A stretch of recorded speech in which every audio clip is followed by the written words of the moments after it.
Hello everyone, welcome to Genius channel. We'll see some previous year India physics questions. So you have to read the question number 59 now. Read the question number 59. First statement, it is not necessary that every bar magnet has one north pole and one south pole. Second statement, magnetic poles occur in pair. Okay, so first statement, it is not necessary that every bar magnet has one north pole and one south pole. Second statement is magnetic poles always occur in pairs. Magnetic poles occur in pairs. Okay, so our options are like both the statements are individually true and statement 2 is the correct explanation of statement 1. Next option is both the statements are individually true, but statement 2 is not the correct explanation of statement 1. Statement 1 is true, but statement 2 is false. Then last option, statement 1 is false, but statement 2 is true. Okay. So which is the correct answer? So it is very easy. If you have the basic knowledge on magnetism and bar magnet, you'll be able to answer this question. I want everybody to comment the answers right now. All of you comment it.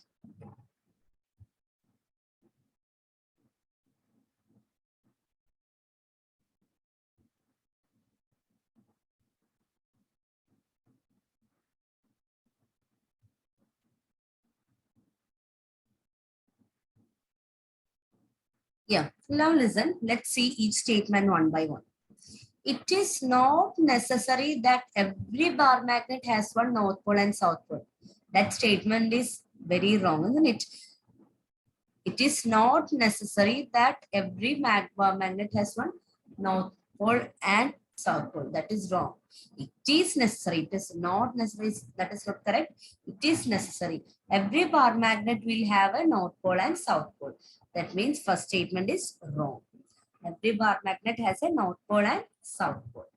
So the first statement is wrong. Then see the second statement. Magnetic poles always occur in pair. That is also correct. That is correct, isn't it?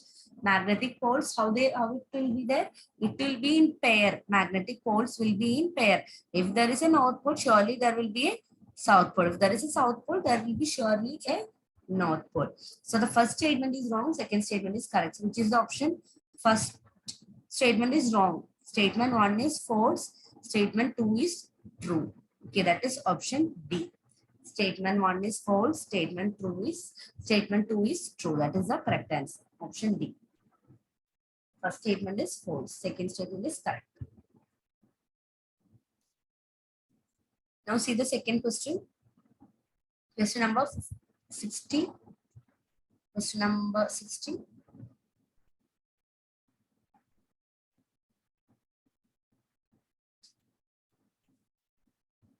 If a charged particle plus Q, is projected with certain velocity parallel to the magnetic field, then it will. If a charged particle plus Q is projected with a certain velocity parallel to the magnetic field, then it will. Okay. Options: trace helical path, trace circular path, continue its motion without any change, come to rest instantly. Trace helical path, trace circular path, continue its motion without any change, come to rest instantly. What is the correct answer? That means we have a magnetic field, and the charge is entering the field parallelly. Charge is entering the field parallelly. Then what happens? It continue its motion without any change. It will continue its motion without any change. That is the correct answer. It will continue its motion without any change. For something to happen to that matter, for something to happen to that charge, it should enter at some angle. Okay. So if the magnetic field is like this, if it is entering like this, there will not be any change. For some torque to have act on this charge, it should enter at some angle. It should enter at some angle, or it should enter at perpendicular. Okay, enter perpendicular or at some angle theta. Then only it will experience as a force. Otherwise, what happens? It will continue in its motion without any change. Okay, so for the question number 60, answer is option C. Move to the question number 61. Question number 61.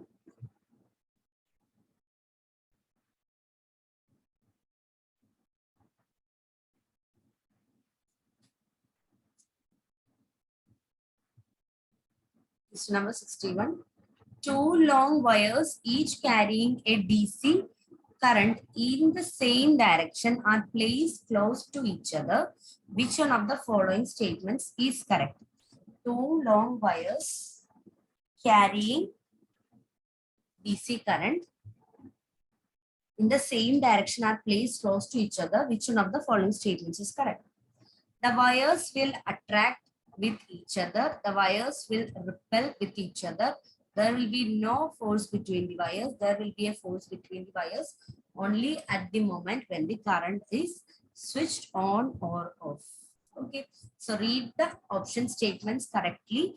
Read the statements 2 times and comment the answers. Find out the answers and comment.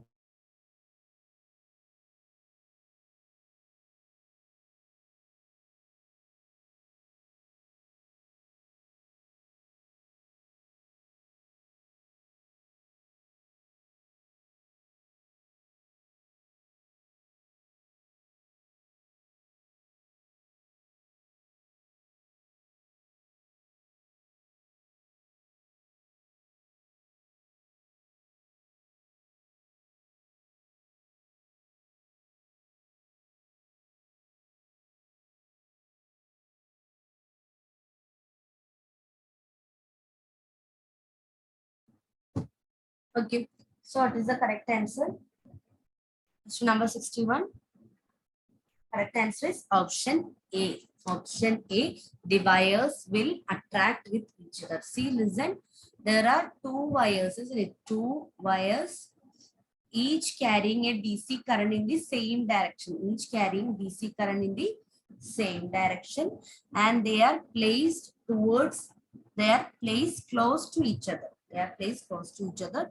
So what happens? The wires will attract with each other. The wires will attract with each other. Option A is the correct answer.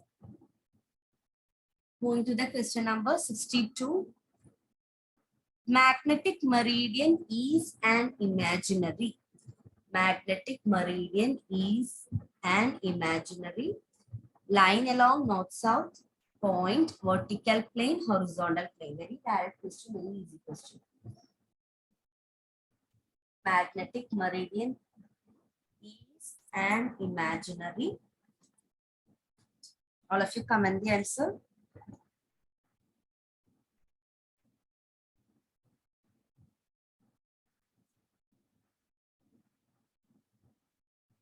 Magnetic meridian is an imaginary.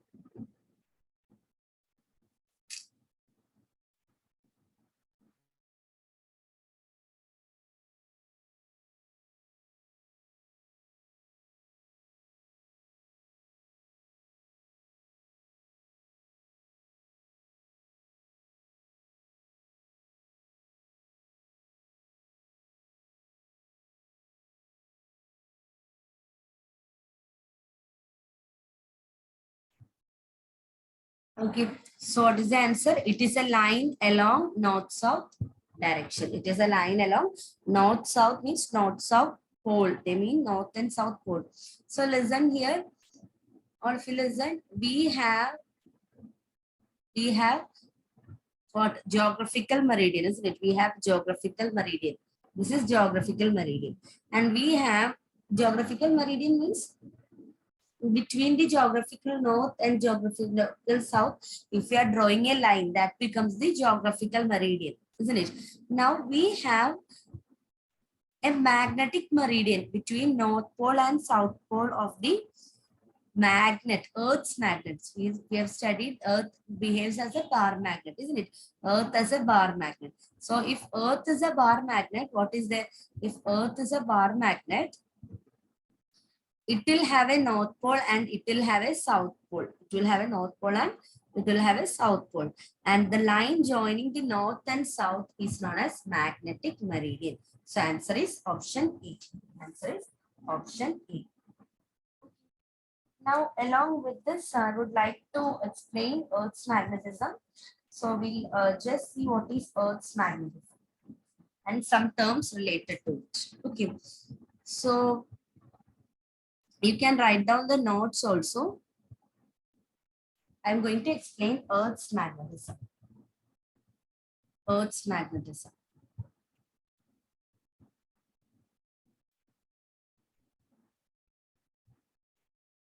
Okay. So what is Earth's magnetism? What does it suggest? Okay. So that means Earth itself behaves as a bar magnet.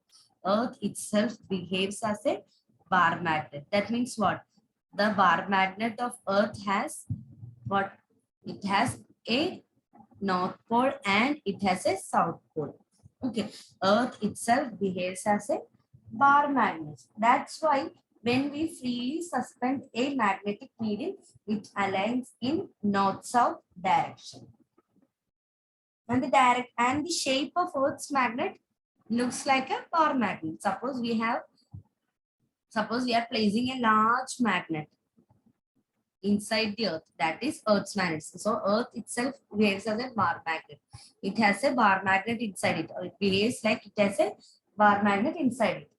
Now, south pole of Earth's magnet is towards Earth's north pole. See, Earth will have north pole, geographical north pole and geographical south pole. Earth is having a geographical north pole and geographical south pole, isn't it? South pole and north pole. See this Antarctic region, that is south pole, isn't it? Then north pole.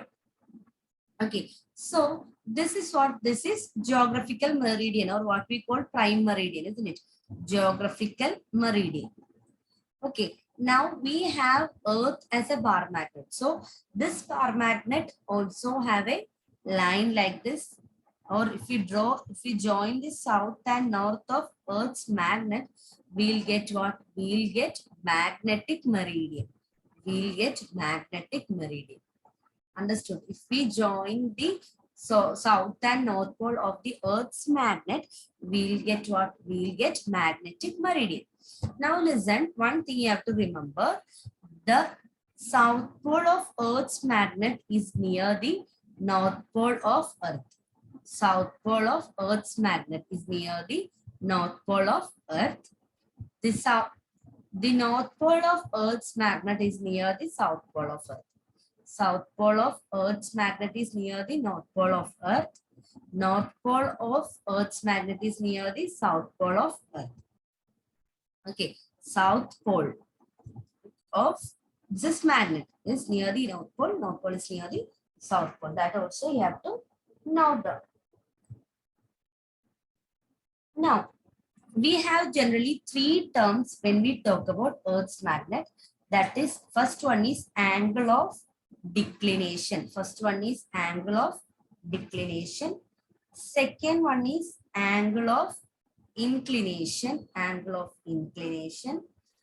And the third one is angle of declination, angle of inclination.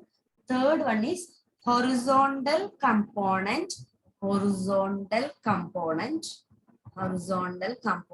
of Earth's magnetism.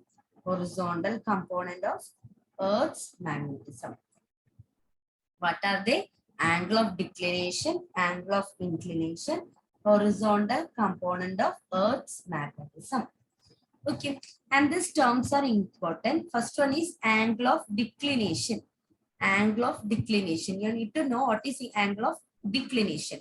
Angle of declination means it is the angle between. Angle of declination is the angle between magnetic meridian and geographical meridian.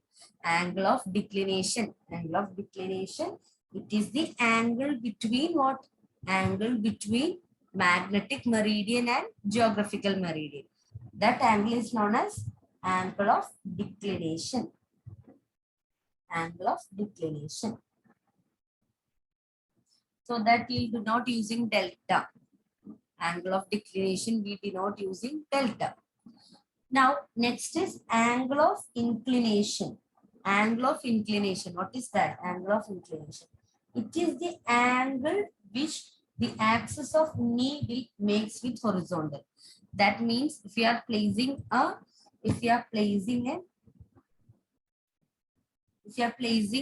magnetic needle, freely suspending a magnetic needle. The magnetic needle makes an angle with horizontal, isn't it? Makes an angle with horizontal. That angle is known as dip. That angle is known as dip. Angle of dip or angle of inclination. Another name is angle of dip. That is denoted using the letter theta. Okay, angle of inclination or dip. That means what? It is the angle made by the magnetic needle with the horizontal. Okay. Next is horizontal component of Earth's magnetic field. Horizontal component of Earth's magnetic field. What is horizontal component of Earth's magnetic field? Suppose B is the magnetic field of Earth. B is the magnetic field of Earth. B is the magnetic field of Earth. Then we can resolve this into two components. One is vertical components, BB. Another one is horizontal component, BH. One is vertical component, BB. The other one is horizontal component, BH. That is the horizontal component of Earth's magnetism. And if this is theta, we can write BH as B cos theta. That is BH, that is horizontal component as B cos theta. BV vertical component as B sin theta. So B cos theta, that is BH. B sin theta, that is BV. Okay, so what is this horizontal component? BH, that is B cos theta. Understood? Okay, so this is about Earth's magnetism, that sometimes they are asking question based on Earth's magnetism. So just summarizing. So we are seeing this because we have seen a question related to this in the paper, isn't it? So first question is Earth's magnetism? Earth itself behaves as a bar magnet. It behaves like it is having a bar magnet inside. Now, other than geographic meridian, what we have a magnetic meridian also. And the Earth's magnet south pole will be close to North Pole, geographical north. This North Pole will be close to geographical south. Now, what is declination, inclination, horizontal component? Declination, delta means what? Angle between magnetic meridian and geographic meridian, that is delta. Then what is inclination or dip? Inclination or dip is the angle made by a magnetic needle with the horizontal. Then horizontal component of the field, that is BH, that is nothing but B cos theta. Okay, so BV vertical component is B sin theta, horizontal component is B cos theta. Okay, so that is about Earth's magnetism. So here the question was, question number 62, we have already seen magnetic meridian is an imaginary line along north-south. Okay, so see you in another video with more questions. Thank you so much.